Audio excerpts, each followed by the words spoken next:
Hello everyone, welcome to my channel.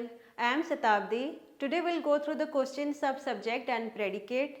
And yes, those are new to the video, please go through the previous one so that you have the idea of what is subject and what is predicate. Still, I just want to say a single line. Subject means the point of discussion जिसके बारे में हम बोलना चाहते हैं, and predicate means the describing part और the verb part जिसके बारे में हम लोग क्या बोलना चाहते हैं, that is the predicate. Come to the questions, let's start then. Okay, the first line is the cackling of geese saved Rome. देखो cackling of geese अगर मैं दो तीन वे में बताऊंगी जो आपको कन्वीनियंट होगा, just go through that one. Just I am going three ways. देखो कैकलिंग ऑफ गीज, गीज का मतलब एक बर्ड है, एक डक टाइप का बर्ड है. और कैकलिंग का मतलब एक साउंड, मतलब एक र्यूड टाइप का साउंड अगर बोला जाएगा. डॉग जैसे साउंड नहीं करते अपना, that is called the cackling of sound. जैसे हम लोग क्या बताएंगे, लाइक एक डक है, लेट एक बर्ड हम लोग इमेजिन करते हैं. फॉर एग्जाम्पल ये एक डक है, तो ये आवाज़ कर रहा है, राइट. इसका आवाज़ से एक सीटी, जो एक रोम एक सीटी है, वो सेव हो गया. ओके अगर हम देखा जाए क्या हम लोग क्या बात करें, इसका आवाज़ के बारे में बात कर रहे हैं, गीज का कैकलिंग साउंड के बारे में हम लोग बात कर रहे हैं. तो सब्जेक्ट क्या हुआ, द कैकलिंग ऑफ गीज. और हम लोग क्या बात कर रहे हैं, मतलब क्या डिस्क्राइब करना चाह रहे हैं कि कैकलिंग ऑफ गीज क्या किया ना, एक सीटी को सेव कर दिया. तो डिस्क्राइबिंग पार्ट क्या हो गया, सिटी को सेव करना, that is called the predicate. तो just C the cackling of गीज हो गया हम लोग का सब्जेक्ट, एंड रेस्ट पार्ट जो बच गया वो हो गया प्रेडिकेट. मैं ये भी बताई थी कि प्रेडिकेट में वर्ब होना चाहिए. देखो सेव एक वर्ब है तो हो गया प्रेडिकेट. मैं ओनली सब्जेक्ट पार्ट को अंडरलाइन करूँगी, प्रेडिकेट पार्ट को मैं छोड़ देती हूँ ताकि आपको इजीली पता चलेगा क्या सब्जेक्ट है एंड क्या प्रेडिकेट है. ठीक है. Go to the second question. The boy stood on the burning deck. Students, deck का मतलब होता है जो शिप होता है ना, शिप जहाज, उसका जो फ्लोर होता है उसको हम लोग डेक बोलते हैं. तो इसमें लाइन क्या है, the boy stood on the burning deck. याद है मैं ये भी बताई थी, सब्जेक्ट का मतलब एक पर्सन होना चाहिए, कोई भी थिंग होना चाहिए. तो बॉय, तो डायरेक्टली जस्ट बॉय हो गया, क्या एक पर्सन हो गया. उतना मतलब सोचो मत, अगर बॉय आपको डायरेक्टली अगर सेंटेंस में मिल गया कि कोई पर्सन है, just go through that one. उतना सोचिए नहीं कि इसका मीनिंग क्या है, नॉट रिक्वायर्ड. अगर पर्सन मिल गया तो डायरेक्टली ये हो गया हम लोग का सब्जेक्ट. रेस्ट पार्ट हो गया प्रेडिकेट. प्रेडिकेट में वर्ब है तो ठीक है, सॉल्व हो गया. Come to the third question. Tubal Cain was a man of might. देखो मैन ऑफ माइट एक फ्रेज है. मैन ऑफ माइट का मतलब एक पावरफुल पर्सन को हम लोग मैन ऑफ माइट बोलते हैं.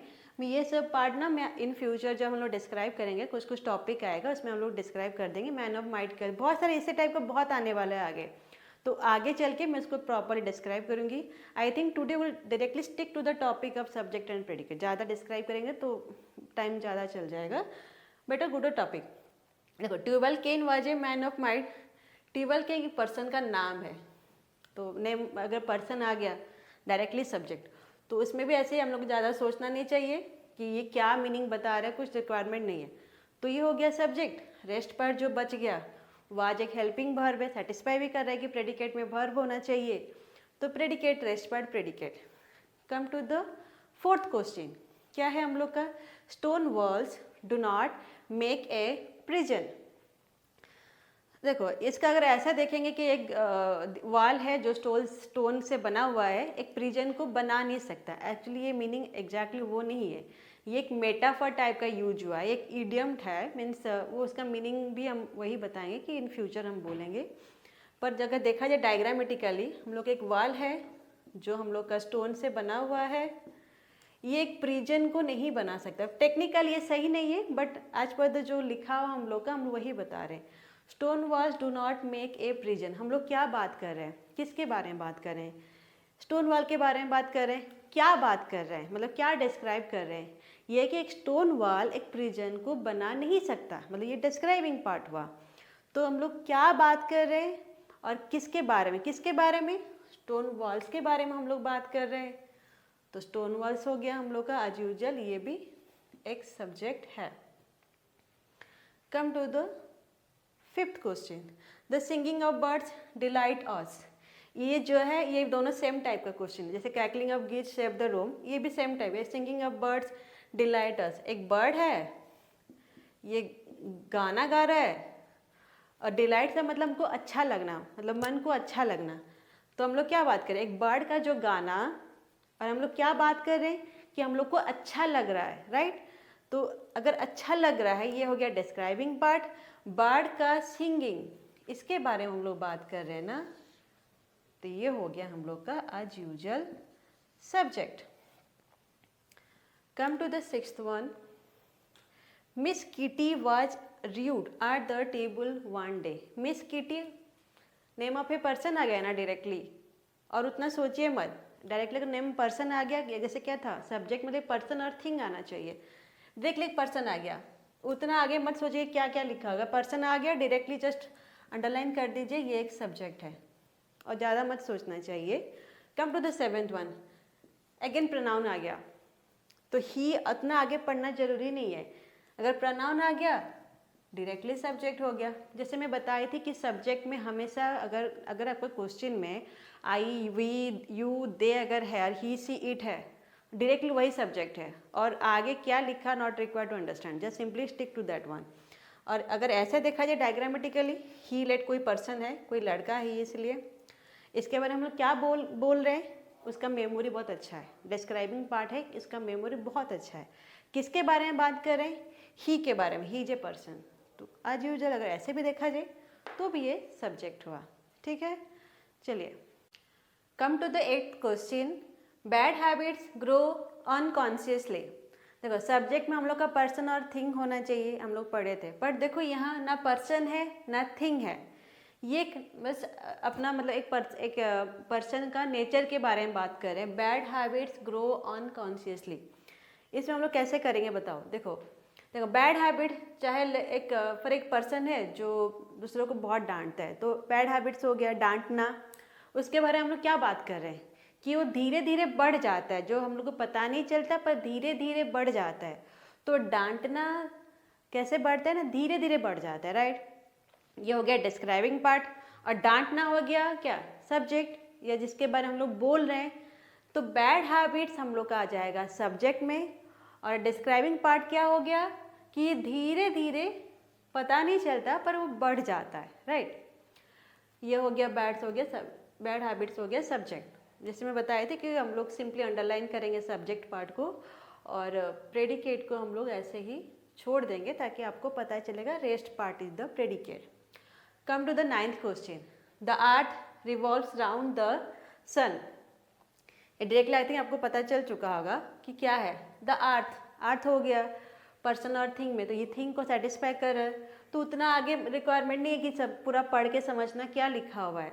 तो just go to the topic, go to the line the earth, बस अर्थ हो गया हम लोग का subject. Come to the 10th question, क्या है, nature is the best physician. ये पर्सन भी नहीं है ना ये थिंग है, बट इसमें हम लोग कैसे आइडेंटिफाई करेंगे। सिमिलरली जस्ट नेचर के बारे में हम लोग बात कर रहे हैं, क्या बात कर रहे हैं, फिजिशियन। बच्चों फिजिशियन का मतलब है जो ट्रीटमेंट करता है, हिंदी में हम लोग चिकित्सक बोलते हैं। तो हम लोग क्या बात कर रहे हैं, नेचर के बारे में बात कर रहे हैं, और क्या डिस्क्राइब कर रहे हैं, ये एक अच्छा चिकित्सक है। तो नेचर हो गया हम लोग का subject. Come to the 11th question, क्या है क्वेश्चन हम लोग का, एडिसन इन्वेंटेड द फोनोग्राफ। तो इसमें डायरेक्टली एक पर्सन का नाम लिखा गया है, तो ज़्यादा सोचना ज़रूरत नहीं है कि आगे क्या है, क्या इन्वेंट किया, बस एडिशन एक नाम आ गया तो वो सिंपली सब्जेक्ट आ गया। Come to the 12th number question, the sea has many thousand sands. मतलब क्या बोला जा रहा है, एक सी है, सी के बारे में हम लोग बात कर रहे हैं, क्या बात करें, इसमें ढेर सारा बालू है। तो एज यूजुअल डिस्क्राइबिंग पार्ट हो गया has many sand, the sea हो गया हम लोग का subject. Come to the 13th number question, क्या है, we can not pump the ocean dry. Simply देखो डायरेक्टली वी लिखा हुआ है, उतना ज़रूरत नहीं है, हम बताए थे आई, वी, यू जहाँ होगा सिंपली वो सब्जेक्ट में आ जाएगा। कम टू द 14th क्वेश्चन, क्या है, burrowed garments never feet well. हम लोग क्या बात कर रहे हैं, शर्ट होना चाहिए, कोई भी गारमेंट मतलब शर्ट या पैंट कुछ भी ले लो जो दूसरे से हम लोग मांग के लाते हैं, ठीक है। इसके बारे में क्या बात करें, वो ठीक से हम लोग का फिट नहीं होता है। क्या ठीक नहीं, फिट प्रॉपरली नहीं होता है, बोरोड गारमेंट्स। तो बोरोड गारमेंट्स हो गया हम लोग का एज यूजुअल सब्जेक्ट। या तो फिर बच्चों सुनो, हमें ये भी बताई थी, हम लोग क्वेश्चन में ये भी बोल सकते हैं, चाहे हु या वाट, अगर हम लोग सेंटेंस में अगर वाट और हु लगाएंगे, क्वेश्चन भी मेक करेंगे, उसमें जो आंसर आएगा वो हो जाएगा सब्जेक्ट। अगर हम ये बोलेंगे what never fit well borrowed garments, तो ये भी एक टेक्निक है कि सब्जेक्ट को मतलब एनालाइज करने और फाइंड आउट करने what is the subject in a sentence. Come to the 15th question, the early bird catches the worm. ये भी एक इडियम है। टेक्निकल इसका मीनिंग ये नहीं कि एक मतलब जो जल्दी आता है जो बर्ड वो वर्म को कैच करता है। अगर ये बर्ड है, इसके बारे में क्या बात करें, कैचेस द वर्म। डायरेक्टली ऐसे भी देखा जाएगा तो ईयरली बर्ड एक थिंग में आ जाएगा डायरेक्टली, तो ये भी हो गया हम लोग का subject. Come to the 16th number question, all matter is indestructible. देखो अगर ऐसे देखो, ये पर्सन तो नहीं है पर ये थिंग तो है ना। अगर थिंग आ गया तो मैटर एक थिंग आ गया, तो एज यूजुअल ये सब्जेक्ट हो गया। देखो हर चीज़ में हम ये देखो, यहाँ भी वर्ब पार्ट प्रेडिकेट में आया, यहाँ भी वर्ब पार्ट इज एक हेल्पिंग वर्ब है, वो भी प्रेडिकेट में आया। तो हमेशा वर्ब पार्ट प्रेडिकेट में हम लोग का आ जाता है। Come to the 17th question, Islamabad is the capital of Pakistan. Okay, ये ना पर्सन है ना ये थिंग है, बट ये प्लेस है। और इसमें हम लोग प्लेस है तो हम लोग का तो लिखा नहीं है कि सब्जेक्ट में प्लेस आना चाहिए, बट इसमें तो पर्सन और थिंग है नहीं, बट इसमें सब्जेक्ट तो है ना। तो कैसे हम लोग मिलेगा, simply put a question like what is the capital of Pakistan. Answer क्या आएगा, इस्लामाबाद। तो इस्लामाबाद इज द सब्जेक्ट। और हम लोग ऐसे भी देखा जाएगा तो इस्लामाबाद के बारे में हम लोग क्या बात कर रहे हैं, ये पाकिस्तान का कैपिटल है, तो ऐसे भी देखा जाएगा तो भी ये हम लोग को भी आंसर मिल जाएगा Islamabad. Come to the 18th question, देखो इसमें सिंपली देखो वी लिखा हुआ है, आगे मैं नहीं पढ़ रही हूँ, without C just C the V, तो ये एज यूजुअल सब्जेक्ट है। Come to the question number 19, all roads lead to the Rome. देखो बच्चों ये भी एक मेटाफर टाइप का यूज हुआ है। टेक्निकली ऐसा नहीं कि सारा रास्ता रोम की तरफ जाता है, ऐसा नहीं है, ये भी एक मेटाफर ही है, मेटाफर टाइप का यूज हुआ है। तो देखो अगर देखा जाए ऐसे टेक्निकली, ऑल रोड्स सारा रास्ता रोम की तरफ इंडिकेट कर रहा है, मतलब इंडिकेट ही करना, लीड टू द रोम। तो क्या बोला जा रहा है, किसके बारे में, ऑल रोड्स क्या बोला जा रहा है, लीड टू रोम। तो डिस्क्राइबिंग पार्ट हो गया लीड टू रोम, और किसके बारे में बताया जा रहा है वो हो गया ऑल रोड्स। तो ये हो गया सब्जेक्ट, रेस्ट पार्ट हो गया प्रेडिकेट। प्रेडिकेट में देखो वर्ब है as usual, I told you. Come to the 20th question, a guilty conscience needs no excuse. देखो बच्चे इसका मीनिंग की तरफ मत जाओ, बिकॉज इसका मीनिंग थोड़ा डीप मीनिंग है। तो guilty conscience needs no excuse, अगर ऐसा देखा जाए, देखो हम डायरेक्टली पूछ सकते हैं इन टर्म्स ऑफ वाट और हु में, जो ऐसे बताए थे। अगर वाट में पूछेंगे वाट नीड्स नो एक्सक्यूज, तो आंसर आ जाएगा ए गिल्टी कॉन्सेंस। और ये भी देखो एक गिल्टी कॉन्सेंस में कोई वर्ब भी नहीं है, तो ये हो जाएगा हम लोग का एज यूजुअल सब्जेक्ट। और इधर वर्ब भी है तो ये आ जाएगा हम लोग का predicate. Come 21 question, the beautiful rainbow soon faded away. As usual beautiful rainbow अगर है, रेनबो बहुत सुंदर है, कि क्या बोला जा रहा है, धीरे धीरे फीका पड़ जाएगा। तो हम लोग बात किसके बारे में कर रहे हैं, द ब्यूटीफुल रेनबो के बारे में बात कर रहे हैं। क्या बात कर रहे हैं कि धीरे धीरे ये फीका पड़ जाएगा। तो beautiful rainbow is the subject. And faded भी आ गया हम लोग एक बार, जो आ गया प्रेडिकेट पार्ट में। Come 22 question, no man can serve two masters. ये भी एक टेक्निकल ऐसा नहीं कि मतलब एक पर्सन दो मास्टर को सर्व नहीं कर सकता, ये भी एक फ्रेज टाइप का ही है। और ऐसा देखा जाएगा उससे अच्छा कि बेटर डायरेक्टली जैसे हम लोग रूल पढ़े थे सब्जेक्ट में, पर्सन या थिंग होना चाहिए, सिंपली नो मैन लिखा हुआ है तो आ गया हम लोग का सब्जेक्ट में। आगे पढ़ना जरूरत नहीं कि क्या मीनिंग क्या रिक्वायरमेंट है। नो मैन, ऐसे देखा जाए कोई भी ऐसा कोई पर्सन है नहीं जो 2 मास्टर को सर्व कर सकता है, तो बस इसके बारे में हम लोग बात कर रहे हैं।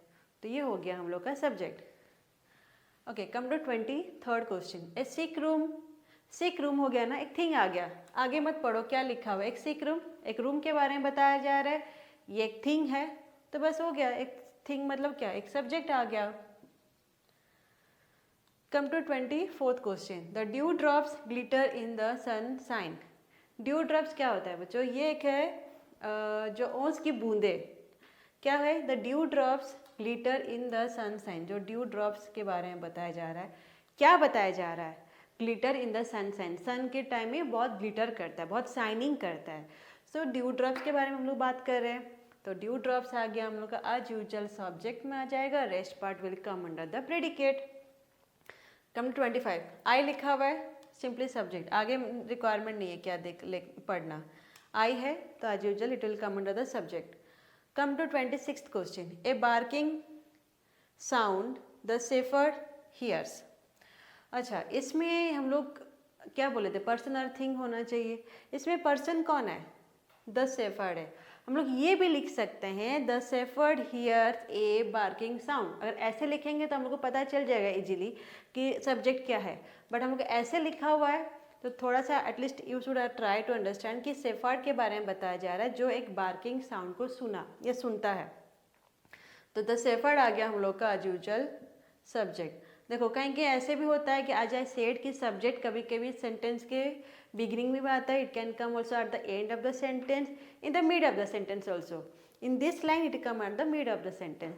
अगर आपको प्रॉपरली उसको अगर असेंबल और दूसरे वे में भी हम लोग कर पाएंगे तो ऐसे होगा the shepherd hears a barking sound.